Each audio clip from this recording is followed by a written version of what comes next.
Hello everyone and welcome to my new Let's Play series with WWF No Mercy.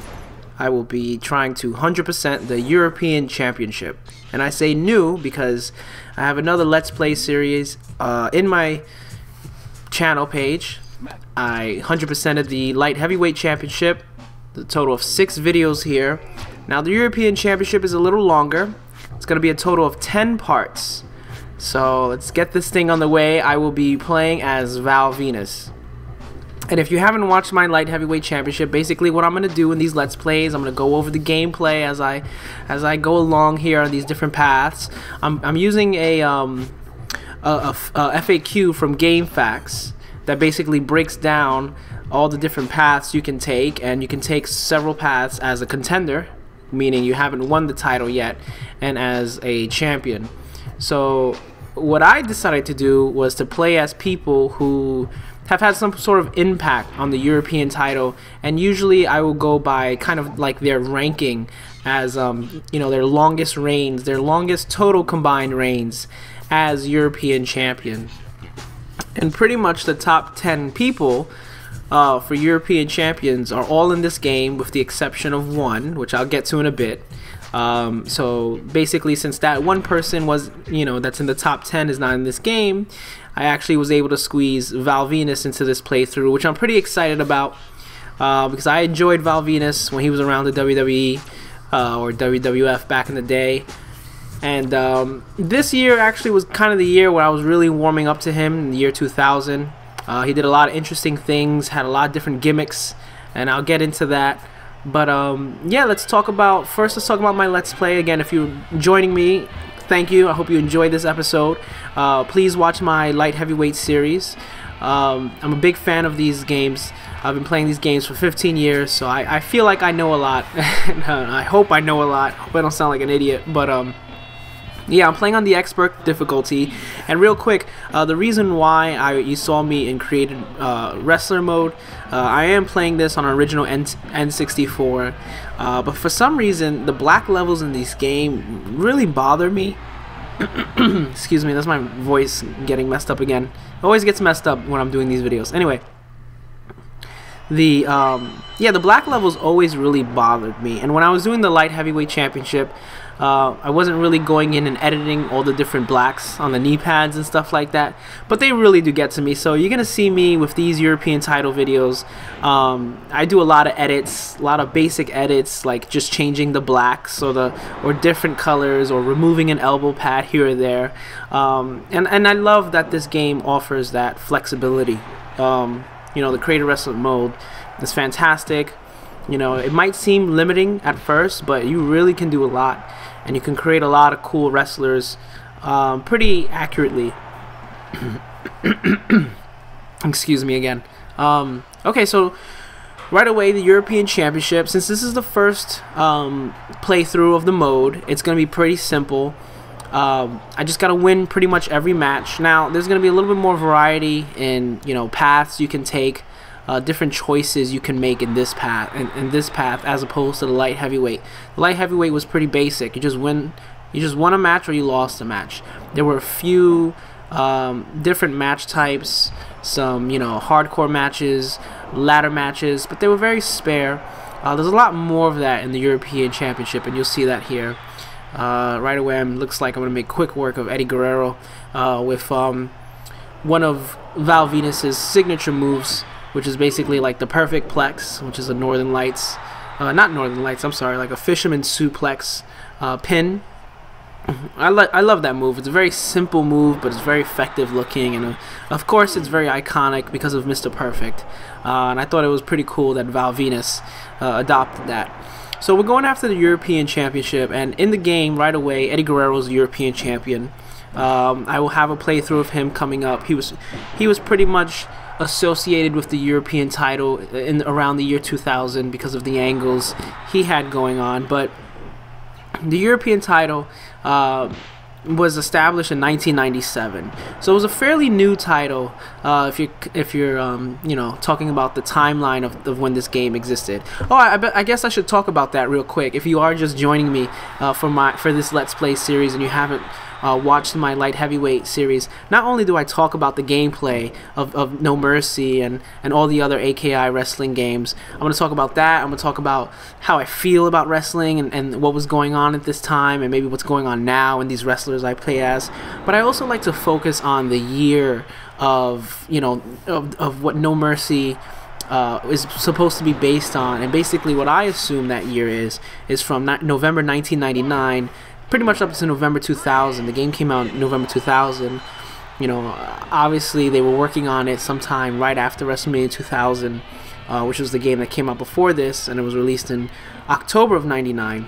So I like to talk about what these guys were doing during that time, and how the business was, and how it's kind of different than now, and maybe where these guys are now, and go into a little bit of the history of these wrestlers, maybe before or after, but really just stay focused on that year. And Val Venis had a really interesting year, and I forgot a lot about it when I was doing research for this episode, and it all started coming back to me. So I think he's a great start, because I think a lot of what he does this year is a good, you know, what's the word, framework for all the other wrestlers I'm gonna play as in the European Championship. So yeah, so the European title was created in 1997, and I remember when it was created too. It was kind of like a big deal. They made a really big deal about it because it was being there was a tournament going on in Germany, and they were having a tournament to establish this European champion. And the reason why they were doing that is because WWE was doing a lot of tours in Europe at that time. So they wanted a title that was sort of defended over there. Now, I think one of the big reasons why they created this title was because the British Bulldog was so popular over there, and they wanted to give him a championship to defend over in Europe, because he was the hometown boy. Everywhere he went, they loved him. He had a big following in WWF for years, you know, earlier with the Dynamite Kid, and they were the British Bulldogs. So basically the tournament final was held on an episode of Raw that aired on March 3rd, 1997, and it was British Bulldog against Owen Hart. You know, obviously British Bulldog wins, so he becomes the first European champion. And they put a lot of big names in this tournament at the time. Bret Hart was in the tournament, Triple H, who was Hunter Hearst Helmsley, Flash Funk, who was Too Cold Scorpio, if you followed ECW, Mankind, Rocky Maivia, a young Rock, and Vader. And so a lot of pretty solid mid to upper mid cards that were, you know, in WWF at the time. And this was basically gonna be an extension of the Intercontinental title, but in Europe. And it made sense at that time. It made sense. It was like, all right, they're gonna defend the title in Europe, even though they already have the Intercontinental title, which is supposed to be a title that represents all the continents. And how that's different from the quote-unquote world heavyweight title, and that's the whole world, but isn't the whole world made of all the continents? I never understood it. I just knew the world title means you were the #1 guy, and Intercontinental you was #2 guy. But now when you have the European title, it's like, well, does that mean you're the #3 guy? Not necessarily, because a lot of the guys who held the European title also held the Intercontinental title, and vice versa. Like, and pretty quickly, like, you know, some guys would win the European title, they would lose it, and then like a few months later they would win the Intercontinental title, or vice versa. Val Venis is one of those people who held both titles in the same year. He didn't hold it simultaneously, but he did hold both titles in the same year. So it made you wonder why they did create this secondary title. Like maybe it was a short-term thing that just ended up going longer and longer and longer, because, you know, after British Bulldog won it, and he defended it pretty much in Europe for about, you know, almost a year, maybe less than a year, he fought Shawn Michaels at a pay-per-view. The pay-per-view was called One Night Only, and it was in Birmingham, England, September 20th, 1997. You can watch it on the WWE Network. And in my light heavyweight videos, I talk about how great the network is, and I always will talk about how great the network is. And the European title main evented that pay-per-view. That's how over Bulldog was. They always try to put him in the main events. You know, him and Bret Hart had that main event for the IC title. So here he is again, main eventing for the European title. He loses to Michaels, He loses to Michaels, and then that's when the title comes over to the US and is defended more regularly on Raw and becomes a staple of all the titles in the WWE. Now, this title lasted for about 5 years and 4 months, and it was retired in July of 2002 when it was unified between RVD, who was the IC champ, and Jeff Hardy, who was the European champ. And they had a ladder match to unify the two titles, and RVD won. So the European title kind of got absorbed into the Intercontinental title. And I say absorbed because it wasn't really like unified or merged, because then they would have called it the Eurocontinental title, which is what they called someone who held both titles. I mean, that's what I thought. I thought it was going to be called the Eurocontinental title, but nope, it's the IC title now that we all watch. Right now, Wade Barrett's the champion. Has the European title absorbed into it, metaphorically, not physically, obviously. Although that would have been kind of cool if they like melted it down and melted it into this new belt, made a new belt. That would be kind of neat. Anyway, like the Iron Throne, you know, he melt all the swords. Like, imagine that. Let's think about that for a second. Imagine if all like the world titles, like if you beat someone and you took their title, like it was absorbed into the new title. Or imagine if everyone got their own belts, because I know they get like their little emblems, like on the world title, like they'll have like their little logo on the sides, but the front faceplate will stay the same. But imagine if like you saw the title always getting melted and a new title was born from it. That'd be kind of cool. Anyway, that was a weird tangent, but whatever, I enjoyed it. So yeah. So yeah, if you had both titles, if you were the Eurocontinental champion, only 3 people ever did that: D'Lo Brown, Jeff Jarrett, and Kurt Angle. D'Lo Brown and Kurt Angle are in No Mercy, and Jeff Jarrett isn't. But Jeff Jarrett, you can play as him in WrestleMania 2000, so that's kind of cool. So yeah, the European title actually was very busy in the year 2000, which is mostly the year I'm going to focus on, because it changed hands 8 times. And obviously one of the gentlemen who held the title is who I'm playing as now. That's Val Venis. So who is Val Venis, if you don't remember who he is or you never heard of him before? Val Venis, he came in like around the late 90s, right around when the Attitude Era was really starting to build in the WWF. And basically, as you might tell from his name and the way he looks and his Titantron that they have here in the game, he had like a porn star gimmick. And I talked about him briefly in the Taka Michinoku light heavyweight Let's Play. He had a little feud there with Kai and Tai where they try to chop off his special member, if you will. But yeah, Val Venis, a play on obviously Penis. He's a porn star. Get it? Get it? Did they beat it over your head enough? He would come in with his "hello ladies," you know, ladies loved him. I liked him though. I thought he was a good wrestler. After a while, once he started actually like, you know, wrestling and not like the focus wasn't completely on him, you know, doing the towel thing and basically being like a reincarnation of Rick Rude.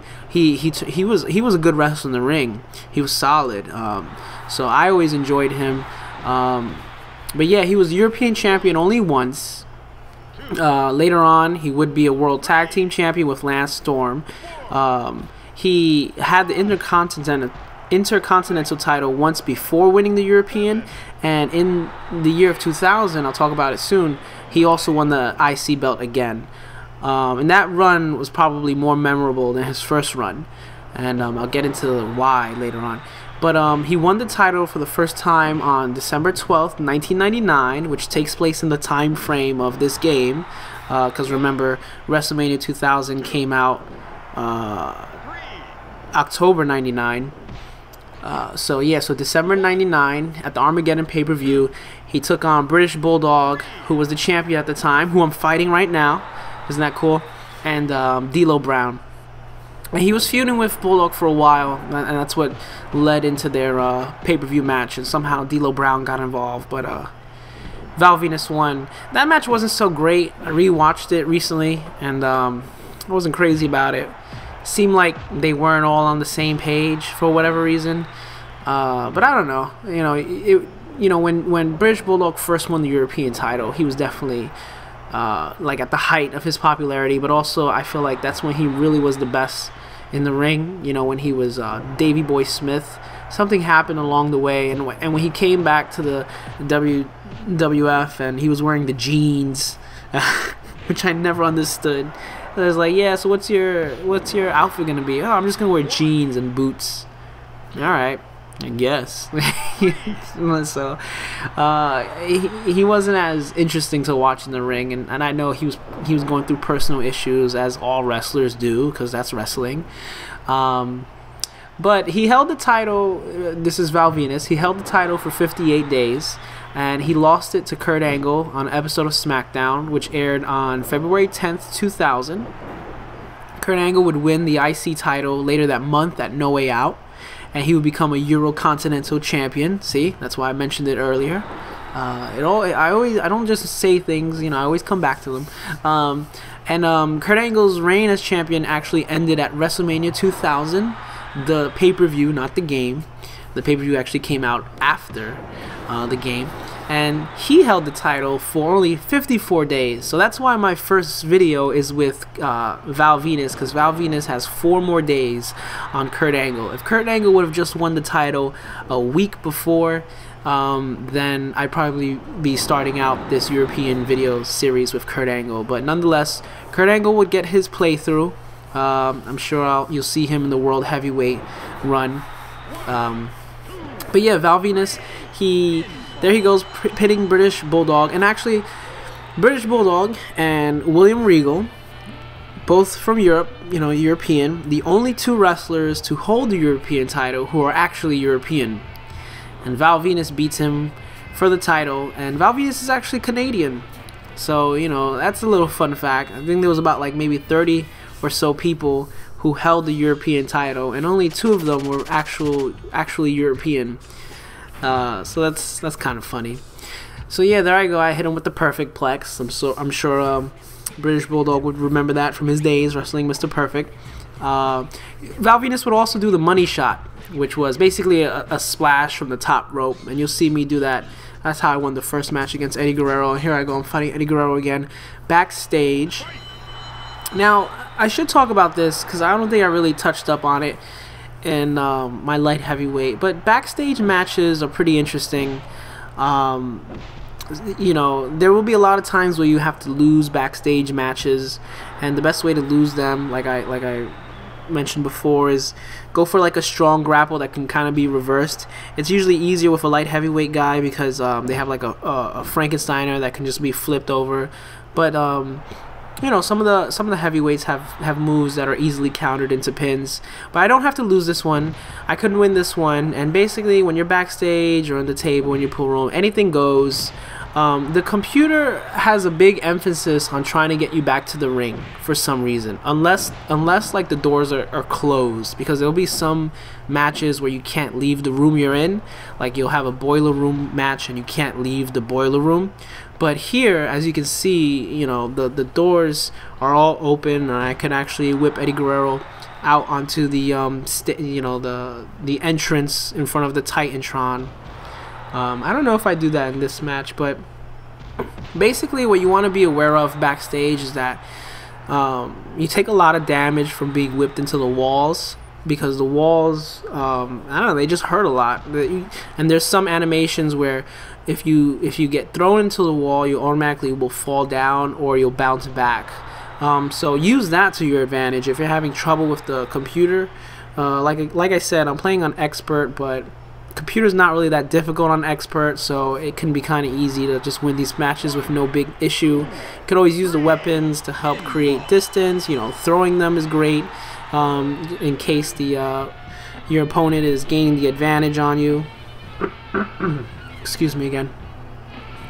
In handicap matches, they can be a little tough, and I recommend, if you're backstage in a handicap match, to try to get out onto the platform, to try to get out, you know, in front of the Titantron, because you have more room to run around and not get cornered. It can be very easy to get cornered in the hallways. I'm coming up to Chapter 5. Now, I said earlier that since this is the first run through, you can just basically win all the matches, but here's a special situation. You have to interfere in the Intercontinental match.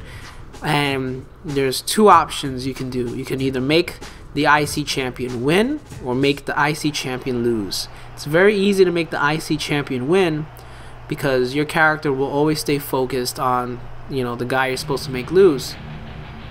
Making the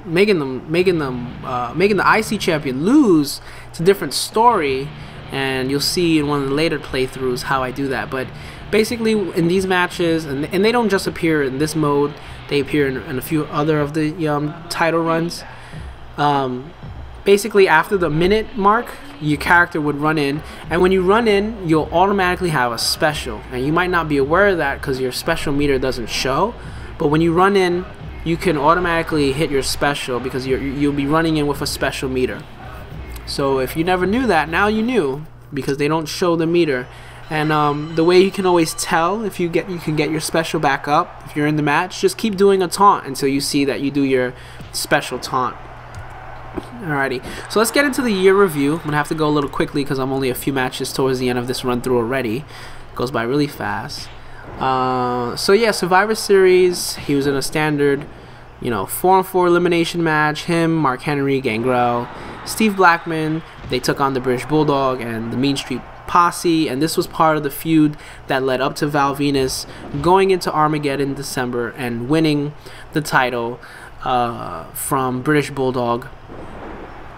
Royal Rumble, he was in the Royal Rumble. Obviously he didn't win. The Rock won that year. He was number 21. He was eliminated by Kane. No big whoop. At No Way Out, excuse me, I'm so sorry. At No Way Out, like I mentioned earlier, he loses the European title to Kurt Angle a week before, and at No Way Out, Kurt Angle becomes the IC champion. So Val Venis was actually not on the pay-per-view. At WrestleMania 2000, he didn't wrestle, but he refereed a cat fight between Terry Runnels and the cat. Terry Runnels won, in case you were wondering. Right there, I did the Blue Thunder Bomb. If you saw, that was his back special. And I remember when I did in this game, when I was doing this playthrough, I was like, oh yeah, he did do that ever so briefly. Sami Zayn does it a lot now, and it's a move that got a lot of play in Japan, and a lot of indie wrestlers would do it, but it's kind of becoming one of Sami Zayn's go-to moves down in NXT. Sami Zayn, future world champion, I'm calling it. You heard it here first, if you already didn't tell all your friends, because I'm sure everyone thinks that, and I think that too. I think Sami Zayn is one of the future superstars of WWE. Anyway, I'm just saying that because he did the Blue Thunder Bomb. That's it. No, I'm not going to get too into it. Save that for another episode. At Backlash, Steve Blackman took on Val Venis in a singles match that was taped for Sunday Night Heat. So that's a match that went on before the pay-per-view but didn't air on the pay-per-view. It aired on Sunday Night Heat. Steve Blackman won. Excuse me. Somewhere around this time, Val Venis was hurt, so he wasn't at the Insurrection pay-per-view or Judgment Day. He came back right before the King of the Ring, kind of with a new attitude. Val Venis was always a face, a good guy with his gimmick, but when he came back before King of the Ring, Trish Stratus was new to the company also, and she was seeking out talent that she could manage, and she was managing Test and Albert, and she called them TNA, and right around Val Venis' return, she started managing Val Venis. And this is where we started to see him transition into a heel. And this is one of the many changes I mentioned at the beginning of the video that Val Venis goes through this year. So you start to see finally him kind of move away from his porn star, you know, ladies man gimmick, and develop into just this heel character, you know, kind of old school. You know, there was no really gimmicks beyond that. He was just a bad guy. You know, he was just tough in the ring. He could wrestle, and he was gonna beat you. So he was in the King of the Ring. He went kind of far, actually. He made it to the quarterfinal match against Eddie Guerrero, who I'm feuding in this whole run with now. I'm trying to make him lose, but he won't go down. He took on Eddie Guerrero in the quarterfinal. He won that match, and he lost the semifinal match against Rikishi. But this kind of started a feud between him and Rikishi, and that's where Val Venis was able to really become this heel, because Rikishi was very over with the fans. Rikishi, and it's funny because Chris Benoit's here. Rikishi won the Intercontinental title like a few days before King of the Ring. He won it like on Raw or SmackDown. He beat Benoit for it. So Rikishi was the champion at King of the Ring, and then like a week or two later after King of the Ring, Val Venis beat him for the IC title, and you know, he's still being managed by Trish. He's a bad guy now, and he beats Rikishi for the title. He keeps feuding with him for the rest of the month, and going into Fully Loaded, it's him and Rikishi in a steel cage match for the IC title. A week before that, Val Venis cut his hair. I'm playing as the Val Venis as kind of how he looked when he won the title, and because I don't know, that's how he won the title. I wanted to play him as his old school classic gimmick. I'll probably do an IC run with Val Venis, so I'll probably wear his short hair attire, which is what the default look of him is in the game, where he was just wearing like the standard black or white trunks and the, you know, black knee pads, or sometimes he'd wear white boots. Very classic old school wrestler look.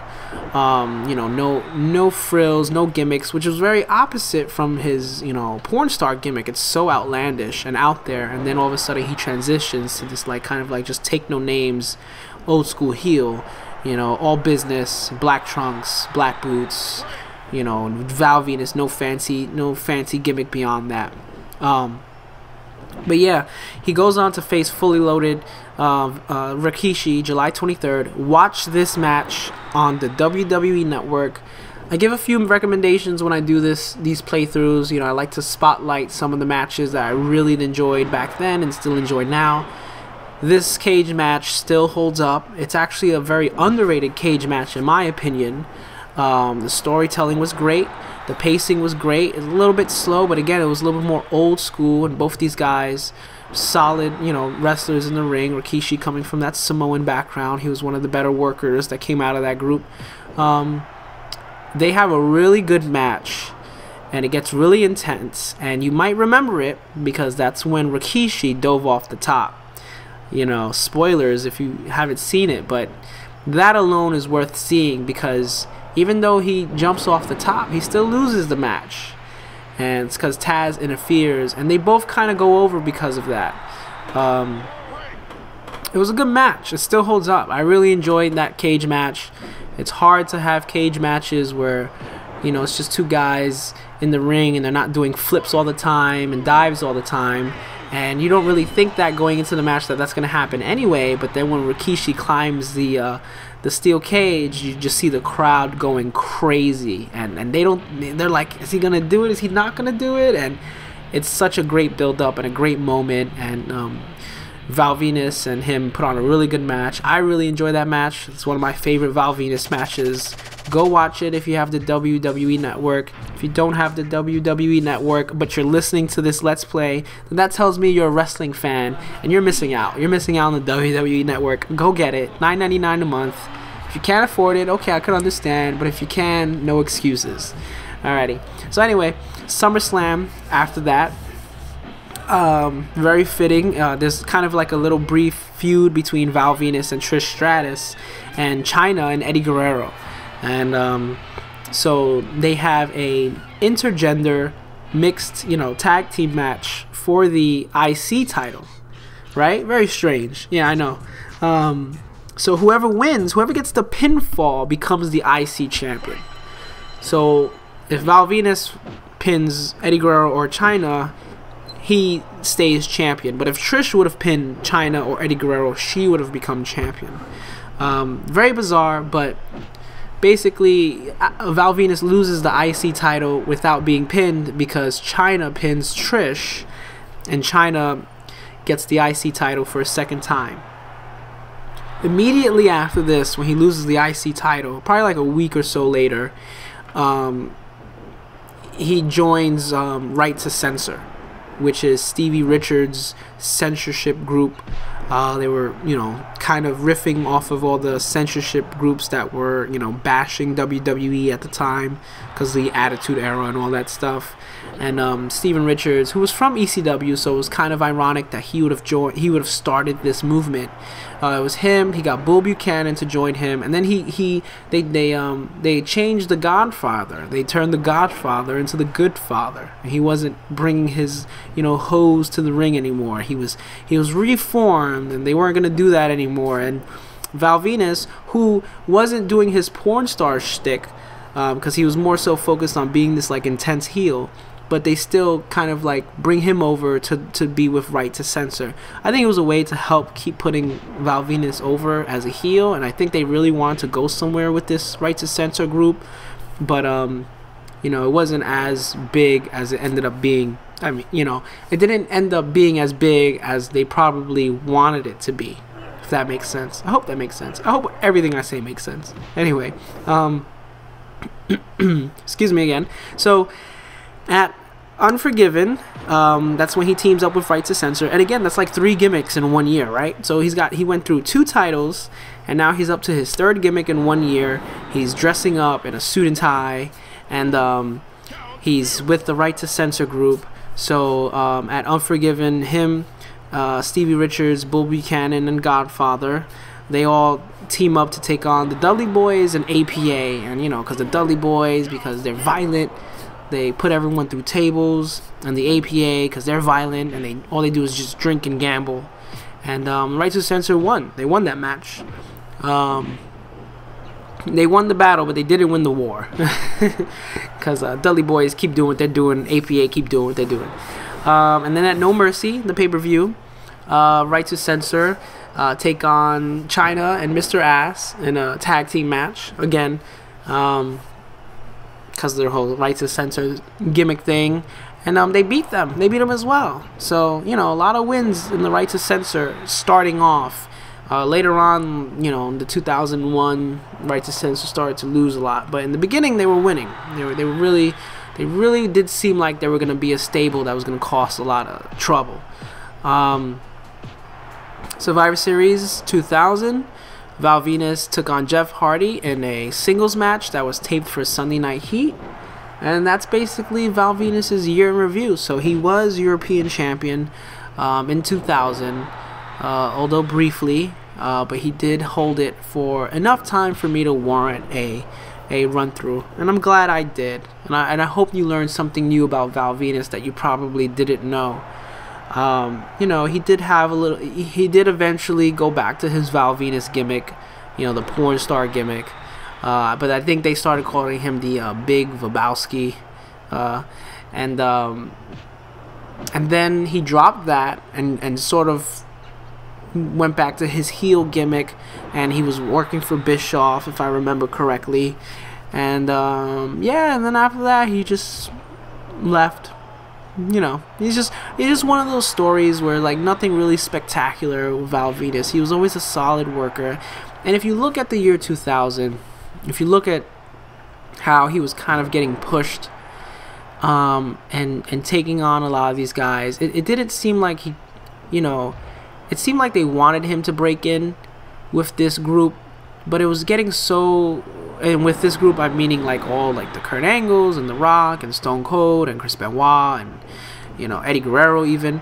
But I guess maybe it was just too crowded, because I never really understood why Val Venis never went beyond, you know, his, you know, the success that he did have. I always thought, you know, eventually one day he was gonna be, you know, maybe a world title contender. But it never really materialized to be that. And I don't know, it's because he was kind of pigeonholed from the start with that Val Venis gimmick, and it was hard to break away from that.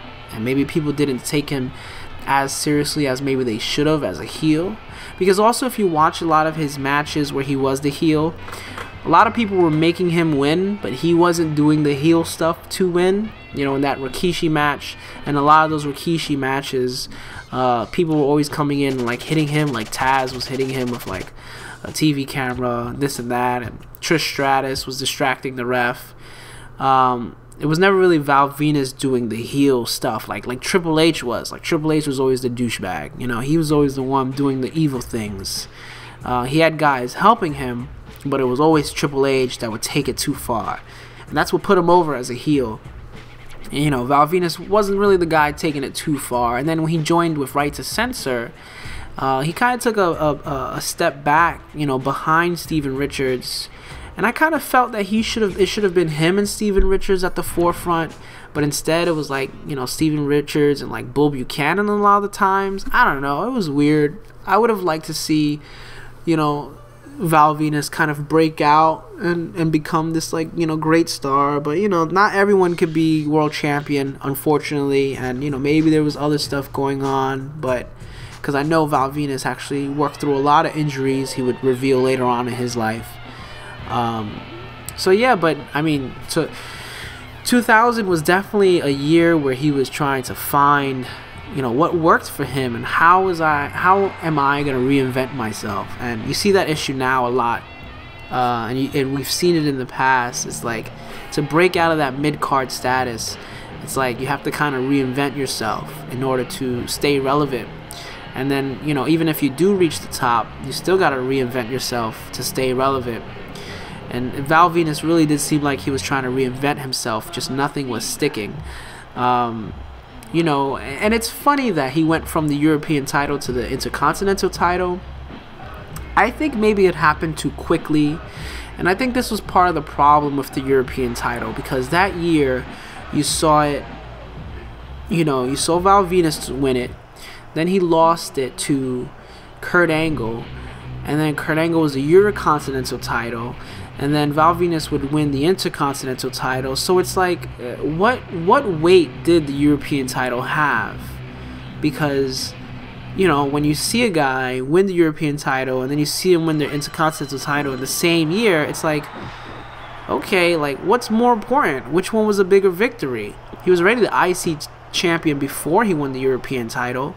So having two sort of like, you know, mid-card titles, it was hard to establish, you know, which meant more at any given time, you know. And then Rikishi to win the title so quickly, and then to lose it so quickly to Val Venis, it was weird. And then for Val Venis to lose the IC title the way he did in a tag team match, not even getting pinned, yeah, it was just weird. And I think to do that to like a guy like Val Venis, who is trying to make his way, I mean, I think that's why back in the day the IC title meant so much, is because it was like the workhorse title. It was the worker title, the guy who was the solid wrestler. Yeah, he wasn't Hogan, but, you know, Hogan you watched because he was a great personality and he was a superhero. The IC title, you watched the champion there because he was like the great worker in the ring.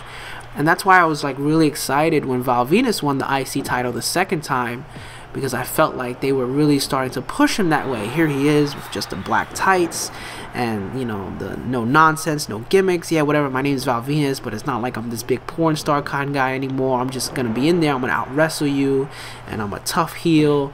And yeah, and then nothing. It went nowhere. Which is what we see every day in wrestling, you know. I mean, we see that happen all the time. And the European title, you know, and here's the thing, I always had this idea, if I started my own promotion, I really would focus a lot on sort of the nationality. Like, it wouldn't be a factor for every wrestler, but that element would be there to sort of always fall back on, to make it relevant. You know, because you look at other sports, you look at boxing, right? Boxing, there's so much nationalistic pride. You know, you look at soccer, and even football. You know, you go state to state. There's always some sort of pride that instantly you can gravitate towards. You don't really see that a lot in wrestling. Usually, if nationality is brought up, it's a gimmick. And depending on where you're from, it makes you good or bad, which is kind of messed up. Or I shouldn't say kind of messed up. It is messed up. Like, perfect example is Rusev right now, right? So you have Rusev, And like this would have been a perfect time to kind of like have him take the US heavyweight title and rename it the European title, right? If they were going to do this ownership of him being this Russian athlete coming in and changing everything, because that's what Lance Storm did when he won the US title over in WCW. You know, he changed it to the Canadian heavyweight title, which was funny. But you know, if you look at the name, the Intercontinental Champion, it's like, is the belt being defended on all the continents? It's not. It's only being defended on Raw and SmackDown and the pay-per-views. Yeah, every now and then they'll go to another country, but those are rare events. Those are usually house shows. You know, they don't really do pay-per-views anymore like they used to in England and stuff like that. So it made you wonder, you know, why did they... What was the long-term planning? It's like, we're going to put it on Bulldog. Yeah, he's the European champion, but then what happens next? It would have been really cool to make the European title focused maybe on that, you know, nationalistic element. Like, we're going to have competitors come from all over the world, and maybe focus on bringing in a lot of European athletes, even if it was just one-offs. Even if it was like just for a few months, they would bring in guys, you know, and just build them up. You know, all this so-and-so wrestlers from France, or this so-and-so wrestlers from the UK, and they fight in this promotion over there in the UK, because there's a huge wrestling scene in, you know, in Europe, and in Japan, and Mexico, and all over the world. It's not just American wrestling, you know, wrestling is universal, it's everywhere. And you don't see a lot of that emphasis into WWE when they focus on a guy, you know, his where he's from, it's either good or bad. Oh, he's Rusev. He's Russian. Oh, he's bad, because Russia, the Cold War, and this and that, blah blah blah. You know, and if a wrestler is Canadian, they won't mention he's really Canadian unless they want to make him like a bad guy. You know, like look at Bret Hart. Bret Hart was Canadian the whole time he was in as the Hart Foundation. You know, it wasn't not like he was pretending not to be Canadian. You know, they really established his background as being from the Hart family and then being up in Canada. And then all of a sudden, when they want him to be a bad guy, he starts parading the Canadian flag, and everyone's booing him. And then they go to Toronto, and everyone cheers him and boos like every other wrestler because they're American. Like, they force you to hate them because of where they're from, and I think that's kind of messed up. But you know, the European title would have been an opportunity to maybe create different rules. You know, maybe if you were the European champion, the matches had a little bit more of a shoot style into them. You know, maybe there was a little bit more shoot wrestling involved, because a lot of European wrestlers. I mean, William Regal's a big example. He's the second longest reigning European champion under British Bulldog. You know, at least the two European guys are the longest reigning European champions. But yeah, you could have it like there's a different style of wrestling. Maybe the rules are a little bit different, you know, and they never really went in that direction. It would have been really cool if they did that, you know, and that would have differentiated itself from the Intercontinental title. And that's the problem they have right now with the US heavyweight. Like, yeah, the US heavyweight was originally a WCW title, and that was kind of their version of the Intercontinental title. And honestly, that name makes no sense either. Well, actually, no, it does. It does. Maybe I'm flipping it, because in WCW you had the world title, so this is the person who's the best in the world, right? And then you have, even though again WCW, they only ever fought in America. And then you have the US heavyweight title, so that's a little bit more local, a little more national. It's like, all right, well, he's the best in the nation. You have the best in the world and the best in the nation. And then in WWE, you have the world title, so he's the best in the world, and then the best of all the continents. But not in the world, but of all the continents. It makes no sense. They need to change. I love the Intercontinental title. I love the prestige behind it and the history, you know, and so many great wrestlers, and so many of my favorite matches are probably IC matches. But the Intercontinental name kind of makes no sense, you know. Anyway, but yeah, like, that's the problem they're having now with the US heavyweight. You know, ever since the US heavyweight came into WWE, You know, and then they tried to unify it, and then for some reason they split it apart, because again they feel like they need 2 mid-card titles. But it's like, you know, one guy wins the US heavyweight and then he loses it, and then he wins the IC title. You know, it's the European title all over again. It really is.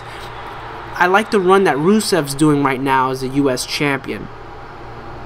Honestly, it would mean more if it was just one belt, because you know, you look at how much the IC title has changed for as long as, you know, Rusev's been around, right? And then he goes and he wins the US heavyweight champion from Sheamus on an episode of Raw after it ends that you can only watch from the WWE network. Meanwhile, Ambrose is holding on to the title for however long he did, loses it in a battle royal because of some stupid storyline gimmick. There's no weight to these titles anymore. They don't mean anything anymore, these secondary titles or secondary third titles, because there's 2 of them. You know, back in the day, the IC champ will one day hopefully be a contender to the world championship, and I know a lot of these guys will be too. I mean, we all know Rusev is gonna have his moment where he fights for the world title. Definitely Ambrose. I mean, Sheamus already won the world title. You know, he had the US heavyweight title, you know, this past year. Wade Barrett will probably be up there soon, but I feel like it would mean more if these titles meant more. To have 2 of them floating around, and you're just thinking, well, which one means more? Is Wade Barrett the number 2 guy, or is Rusev the number 2 guy? Well, Rusev's been undefeated since he's shown up, and he beat Sheamus, a former world champion who was holding the US heavyweight title. And now Wade Barrett won a tournament to beat Big E, who won a tournament, and then he got injured. So now he came back. So now he's just now trying to, you know, start his reign that he was supposed to have started before, but he got hurt. It's like, which one means more? You know, I think they should just unify the titles again. Call it something that makes more sense. You know, because the WWE title doesn't even be called the world title anymore. It's just called the WWE title, because we get it's the flagship title of the WWE. So if you're going to call the Intercontinental title the Intercontinental title, maybe you should put a little bit more emphasis on the different styles of wrestling. Maybe we should see some more wrestlers from Mexico, from Japan, and they don't even have to be names, because people over here aren't going to know who they are anyway. You know what I mean? Unless, you know, they are huge superstars that have transcended to you know, the States, and there really hasn't been anyone like that in a while. I mean, we have Kenta in you know, NXT, and he was a big deal over in you know, in Japan, over there in Noah. I knew who he was, but a lot of people I talk to, you know, when I tell them, oh, Kenta's here, they're like, well, I don't know who that is, because WWE has always kept the world outside of WWE so separate. Yeah, we've gotten little, you know, glimpses of it with Rey Mysterio and Eddie Guerrero, but I feel like they could do a lot more. And I feel like when you have a title called the Intercontinental title or the European title, it's like that right there. It's like, oh, that's something that's maybe is defended all around the world. Or show clips, have the guy not be on TV for a few weeks, and it's like, oh, where's the European champion? Oh, he's actually fighting over in Europe. And then like show clips of how he's fighting European guys in European arenas, and he's winning over there, you know, and exchange talents. That would have been cool. Hindsight's always 20/20, obviously, and we can talk about how great the European title could have been all day and every day, but you know, it was what it was. Val Venis was a decent champion when he had it. Didn't make too much of an impact, but again, his year was a little much him trying to find himself. Right now, I'm in a triple threat match with Eddie Guerrero, who definitely made an impact with the European title. That definitely was the title that kind of helped put him over. And again, like, and that's another perfect example. I hope I don't like harp on this too much, but like, it really gets to me that these titles don't carry the weight they once did, or the weight they should, because it's like you look at other sports that have secondary titles, a lot of that's restricted to class, you know, like weight class. Like the heavyweights fight for the heavyweights, or you got the junior weight, the featherweight, this and that. You can't really have that in wrestling. I mean, you could, but you don't want to also limit those guys. You know, if you're gonna have, and that was the problem with the light heavyweight that I talked about in my last playthrough. You can't have the light heavyweight guys just stay in the light heavyweight division their whole life, and you can't treat it like a title. If you are gonna have that, you can't treat it like a title that's unimportant to the heavyweight. You know, Floyd Mayweather is one of the most popular boxers out there. You know, undefeated, this and that. He's not a heavyweight boxer. He's a lightweight boxer. You know, he's a featherweight, junior weight, whatever you want to call him. Welterweight even sometimes. You know, like, and those matches are still big money matches. People will still go out to see them because it's important to those guys. Even though they're at a different weight class, it still means a lot. You know, you have to, when a belt comes into play, it has to mean a lot. You know, the European title at one time, Shane McMahon won it because that was the year all the McMahons were winning titles, which I wasn't too happy about. I mean, I understood it from a storyline, but like at the same time, it's like, really? Like, these guys are winning the titles? Whatever. Just made you hate them more. He retired it, and then Midian saw it in a duffel bag, and he was like, hey, can I have this? And they were like, yeah, sure, go ahead, have it. And he's a European champion, you know, and it's just like, that gives no weight to the title. So then when flash forward a few months later, Val Venis is walking around with the title that Midian revived because he found it in the duffel bag. Am I really supposed to take it seriously? Am I really supposed to be like, yeah, this title means something because Midian found it in the duffel bag? It's like, come on, really? You know, and that's why I like Rusev as a US champion now, because I really feel like, at least I hope, they're building him up to be this secondary player. I hope he doesn't lose it soon, anytime soon. I hope he holds on to it for a while, because we need a title that's defended you know, pretty regularly by a champion who's worthy of holding a belt that's not the world heavyweight title. My big thing was, I want, and Wade Barrett, it's funny because Wade Barrett's the IC champion, but he's from Europe. You know, and Sheamus was the European champion, I mean the US heavyweight champion, but you know, he's from Europe. So like, and Rusev is from Russia. He's a US heavyweight champion, so it's just, I don't know, it's weird.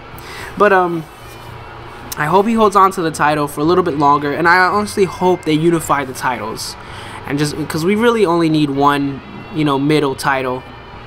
You know, the brands don't really exist anymore. They don't really need their own separate mid-card titles, so it would be good to see that again. Well, anyway, there you go. Pretty no frills, as you can see. It was pretty easy. I didn't go too much of the gameplay this time because nothing really happened in this gameplay that was out of the norm. But I hope you still enjoyed watching it as I ranted about the state of the European title and the Intercontinental title. Lots more of that to come, because a lot of these wrestlers who do hold the European title, again, it's just, there is a lot of prestige there, but you kind of have to like dig deep to find it. So thanks for watching. I hope you enjoy it. I hope you like, comment, and subscribe. I love the comments that I'm getting. Keep them coming. Please share it with your friends. I got a lot more videos planned. I'm gonna try to work hard to get them out pretty quickly. So yeah, thanks for watching. I'm Be Better Gamer, and keep watching wrestling. Subscribe to the WWE Network, and I'll see you next time.